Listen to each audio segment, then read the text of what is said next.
continue to serve. We will continue to lead. We will make Michigan a leader. Now on Fox 17 Morning News, 4 more years for Governor Gretchen Whitmer fending off challenger Republican Tudor Dixon. Her remarks, reaction this morning in a live report from Detroit. And a big change in the 3rd District. Democrat Hillary Scholten defeating John Gibbs. The history made in that district. Good morning. Thank you for waking up with us. I'm Tessa DiTiro. And I'm Rob Wensteby, and we begin this morning with the state's highest elected office, Governor Gretchen Whitmer, leading Michigan for a 2nd term. Just after 1 this morning, the Associated Press calling victory over Republican challenger Tudor Dixon. Governor Whitmer thanking family and supporters at a watch party in Detroit, beating Dixon by about 8 points with 80% of precincts reporting right now. Numbers for you on your screen. Elliot Grandia is in Detroit for us this morning, where Whitmer declared victory, and she has more left to say this morning. Elliot, good morning. Hey, good morning, Tessa and Rob. Yeah, that's right. I'm right outside of Motor City Casino. It's where Governor Whitmer will be speaking with supporters and us in just a matter of hours following that victory over GOP candidate Tudor Dixon. But here's what she had to say to her supporters late last night before the call was made. We will continue to serve. We will continue to lead. We will make Michigan a leader, a place where every person is respected and protected under the law, a place where women make their own decisions. Her party also released this statement saying in part, quote, Michiganders across the state made their voices heard to re-elect Governor Whitmer and Lieutenant Governor Gilchrist so that they can continue building on their historic progress, investing in public education, strengthening infrastructure, fixing the dam roads, growing the economy, and defending reproductive freedom. Now, most polls showed Whitmer with a slight lead over Dixon in the days before this election, but the margins had slimmed considerably, and the polls had showed that this was a very tight race heading into the election. West Michigan, a focus for both candidates, with each making several stops in the final days. Dixon's last rally held at the Ford Airport Monday. The race, though, proving to be very divisive in its final days. Whitmer's campaign putting a large focus on reproductive rights, while Dixon largely focused on attacking Whitmer's COVID policies and increasing parental involvement in their kids' education. Now, here's what Dixon had to say right after Fox News had declared Whitmer the winner of the race.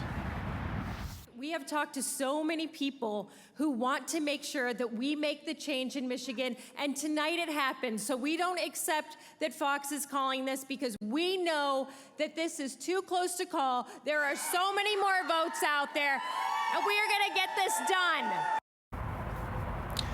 Now again, Tessa and Rob, as of this point, GOP candidate Tudor Dixon has yet to concede. Again, Fox 17 will be talking with Governor Whitmer at 8 o'clock this morning, right inside of the Motor City Casino. So we're going to stay around and, of course, bring you any updates as we hear them. But for now, in Detroit, Elliot Grandia, Fox 17, back to you guys. Elliot, thank you very much for that live report. We continue on this morning into the 3rd Congressional District. It is flipped blue for the first time in decades. Democrat Hillary Scholten defeating Republican John Gibbs. Scholten beat Gibbs by nearly 10 points. Here's the numbers right now on your screen. The AP calling this race just before 2 this morning. Gibbs announcing, though, he's not yet conceding. We have run a campaign that I am so proud of. Our volunteers are so dedicated and invested in the outcome of this election. He believes the race is still too early to call because of the number of votes still outstanding. So let's switch gears now to our weather to help you plan out your Wednesday as Michiganders get back into their normal routines. And we do have kind of a normal routine for Michigan in the next few days, Candace. Absolutely. Really nice before we take a hard switch at the end of the week, really leading into the weekend where we have the 30s and snowfall for us. But today, another calm start to the morning as we take a live look outside in Coldwater. Shouldn't have any problems for your morning commute. Beach's temperatures are mostly in the upper 30s to lower and mid 40s. So we're actually a little bit warmer than yesterday morning, only by a couple degrees, 8 at the most. But still, we'll take what we can get as we have a few mix of clouds around this morning, which will lead to plenty of sunshine once again today. Any of this rainfall or thunderstorms you see off to our northwest will stay off to our northwest. We will continue to be dry yet again today with our winds relatively light this morning. They'll pick up a bit this afternoon, but nothing too terribly strong.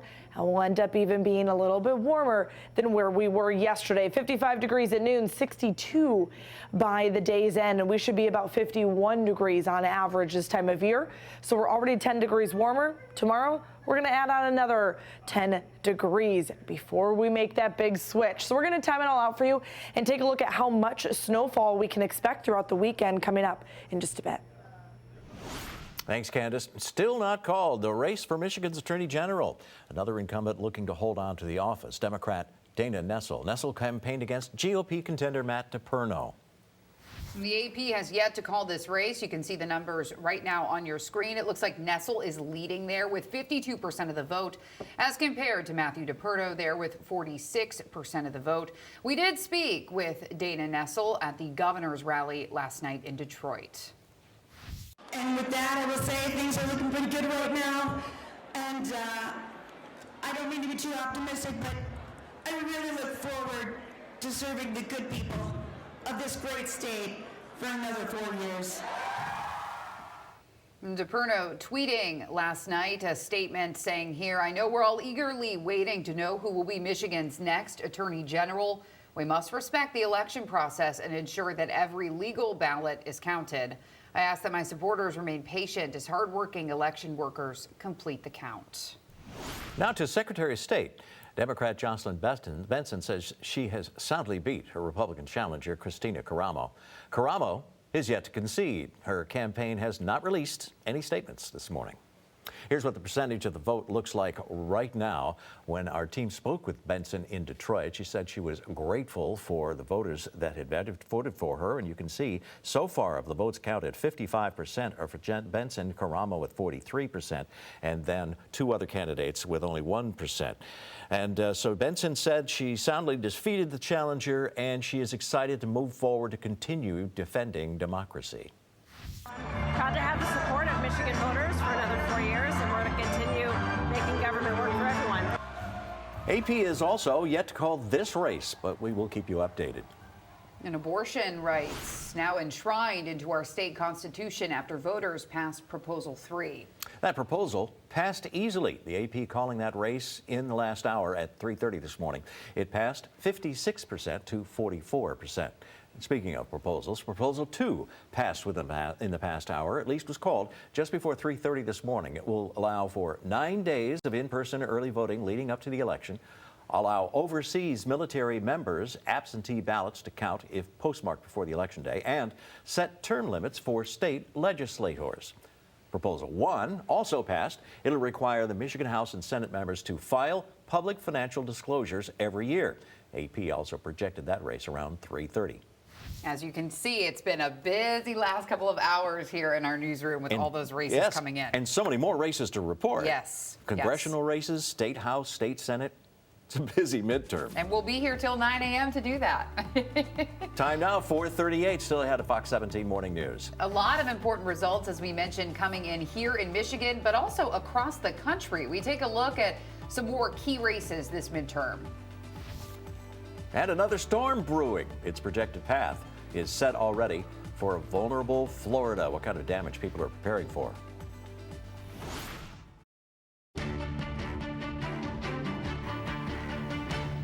Welcome back, everyone. We take a look at some of the big races across the country. Our neighbors in Ohio there have a big Senate race. The Republican Trump-backed candidate J.D. Vance, he wins that race this morning. Vance defeated Congressman Tim Ryan, 53 to 46%. You remember that Vance was boosted to victory in the primary when former President Trump endorsed him for Senate.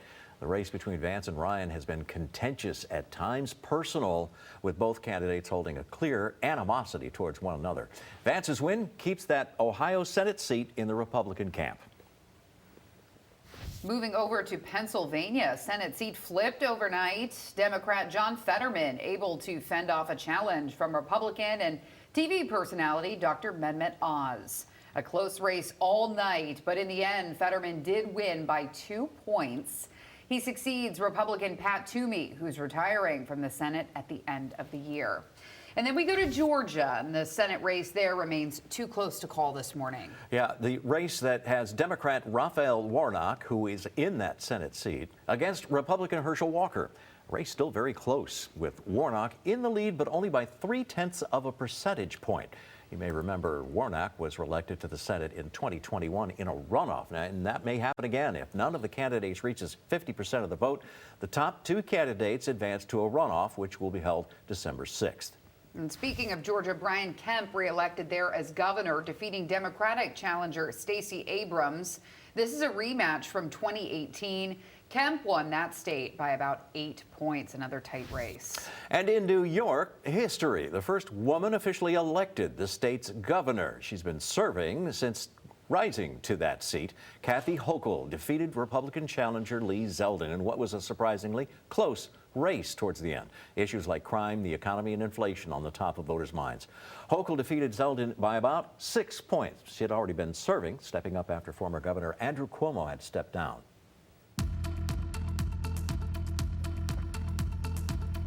Well, another bit of a chilly start to your Wednesday morning, but calm and quiet. And we're actually a few degrees warmer than yesterday, but still in the 30s and lower to mid 40s for you, but calm conditions overall for the morning.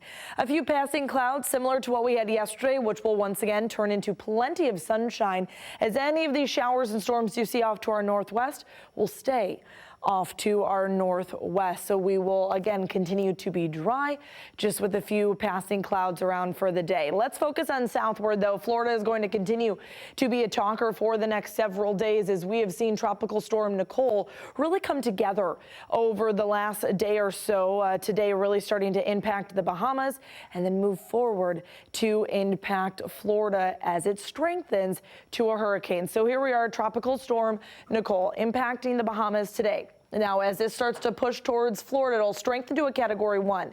If it makes landfall as a hurricane, Category 1, it will be the second latest landfall for a hurricane in U.S. history, as we're really starting to get towards the end of the season here. So we'll have to watch that, as this is going to potentially make landfall late Wednesday into early Thursday. It will really die back down to a tropical storm rather quickly, moving northward then as it continues into Friday and the weekend. So something we'll keep our eye on for the next several days. Relatively light winds this morning. They'll pick up a bit this afternoon, mostly out of the south, about 10 to 15 miles per hour, as we'll push temperatures even a little warmer. This time of year, we should be about 51 degrees for average daytime highs. So we're a good almost 10 degrees above that, and we'll push things even warmer come tomorrow, as then that sun sets tonight at 5:25. So overnight tonight, very similar to what we're having this morning. Partly cloudy to mostly clear. Temperatures not nearly as cool, as we only drop back into the lower 50s. Then we'll be calm and quiet again tomorrow. Again, even warmer, just with a few passing clouds. Then we're starting to get a cold front to move through on Friday. This will give us some minor light rain chances, very scattered. Definitely cloudy on Friday, but temperatures will be falling as we're going to push into colder air behind that front. So here's what this looks like today. Again, still living in that warmth. We will be even more so tomorrow. But here comes this system with that cold front rushing in that Arctic air for throughout the day on Friday and really for the weekend. We are talking temperatures in the 30s, along with some snow chances. So Saturday, I think it's more of a rain-snow mix chance. We'll transition to mostly just snow on Sunday. Mainly accumulations should be primarily along and west of US 131. We might have a lingering flurry on Monday, but most of it seen over the weekend. The first of the season as we make this switch. So 58 degrees on Friday. Again, temperatures falling as then we push into the 30s throughout the weekend. So how much snow are we talking? Again, remember the ground surface temperature still warm, about 50 degrees. So this is going to be more of that wet, slushy consistency kind of snow if we see it on the roadways. Still minor, 1 to 2 inches max, I think. Something to, of course, keep an eye on and be aware of throughout the weekend, as then by Tuesday, we're back to dry conditions and still 39 degrees. Candace, thank you very much. Well, Tropical Storm Nicole is threatening Florida's east coast with heavy rain and storm surge. Part of the region trying to recover from Hurricane Ian. Fox weather person Nicole Valdez has more. Just weeks after Hurricane Ian tore through parts of southwest Florida, the state is now preparing for yet another storm. Honestly, are you kidding me? Forecasters say Storm Nicole could slam into the state's east coast later this week as a Category 1 hurricane. It's then expected to move across the Florida peninsula on Thursday before possibly making a second landfall on Friday. The National Weather Service says heavy rain, high winds, and storm surge remain Nicole's biggest threats. We've really been looking at wave height, beach conditions, and then also the threat for heavy rainfall potential and increasing levels along the St. Johns River. Millions of Floridians were under hurricane watches Tuesday morning. Residents have been out filling sandbags and shoring up drainage systems. On Monday, those vacationing here tried to get out on earlier flights. My wife called the airport earlier and see if we could get a flight out maybe tomorrow instead of Wednesday when we're leaving, and don't look good. I don't know. The conditions are also threatening the launch of the Artemis 1 rocket on November 14th. Hurricane Ian forced NASA to roll the rocket back into the garage, but for now, the agency plans to keep Artemis on the launch pad. If they don't roll it back in time, it's going to sit out there, and then it's at the mercy of Mother Nature. And forecasters say coastal flooding and rip currents could extend up towards North Carolina. In West Palm Beach, I'm Nicole Valdez, Fox Weather. The city of Columbus, Ohio is suing Hyundai and Kia over recent car thefts. The city attorney says there's been a 450% surge in thefts of Kias and Hyundais. One TikTok video showing how the ignition systems that use physical keys in Hyundais from the model years 2015 to 2021 and Kias from 2011 to 2021 could be hacked. The city's attorney says the automakers failed to address the problems, passing on the cost of retrieving stolen cars to the city of Columbus.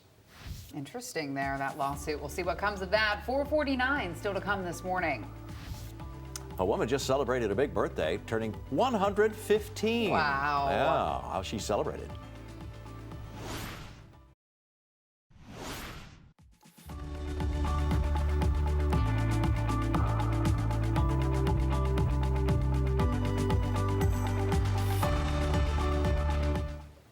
Well, a surprise yesterday, and it didn't have anything to do with elections. It had to do with a winning ticket for the record $2.04 billion Powerball lottery jackpot. It was sold in the LA area. Darn it, Rob. We are not billionaires this morning. It was sold at Joe's Service Center in Altadena. Makes the lucky ticket holder the winner of the world's largest lottery prize ever, and possibly now has to fend off a lot of unknown family members. Yes. The winning numbers were announced Tuesday morning after Monday night's drawing was delayed because of an issue with the Minnesota lottery. Jackpot was sitting at a record $1.9 billion at that time. It grew to more than $2 billion by the time Tuesday of that drawing. It was $2.04 billion. Cash prize $997.6 million. Wow.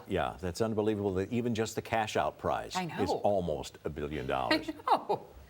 Goodness. An Iowa woman celebrated her 115th birthday Monday, making her now the oldest person in the United States. Wow. Bessie Hendricks lived through 21 presidents, 2 world wars, a depression, the sinking of the Titanic, the 2 Chicago Cubs World Series. That's what kept her alive. And she was born well before women had the right to vote. Yeah. Andrew Mullenbeck reports. For a 115th birthday, it's best not to have all the candles on the cake, but no extra frills are needed when celebrating such a special moment with all her surviving kids at her side. How old are you, Mom? The eldest of those is Joan Schaefer, who just celebrated her 90th birthday a day earlier. I don't know how you can put it into words. It's marvelous that we still have her. They all have the same description of their mom, hardworking, and a lot was asked of Bessie from an early age. Her mother died when she was about 13. I think Mom was about 13 years old, and she raised her siblings after that. And then when she taught school, she lived right across the road from where she taught school, so she had no reason not to go to make it to school. Happy birthday. The Shady Oaks Care Center hosted the rare birthday party with employees helping celebrate. And it's understandable to be a little tired at 115, but her children sang her favorite song. You make me happy when the skies are gray. She loves to sing. Like I say, we used to wheel her around here in Shady Oaks, and every room we'd stop at, she'd still sing, "You Are My Sunshine." And I think the residents look forward to it every day, too. This time, Bessie got to be the audience to her favorite song, a special moment in a special life. She was always caring about her family. She always did that. Family came first to Mom, always. How sweet. Wow. Happy birthday, Bessie. Yeah, she's already had 115 of them. Wow. Yay. Time now is, make that 4:56. Almost said I 11 wish it was because I'm 11. used to middays. Still ahead on Fox 17 Morning News. Feels like 11. Well, Governor Whitmer fending off Republican challenger Tudor Dixon to serve 4 more years in our state's highest elected office. We break down races from Attorney General, Secretary of State, those proposals, congressional districts. You're going to want to stay with us at 5.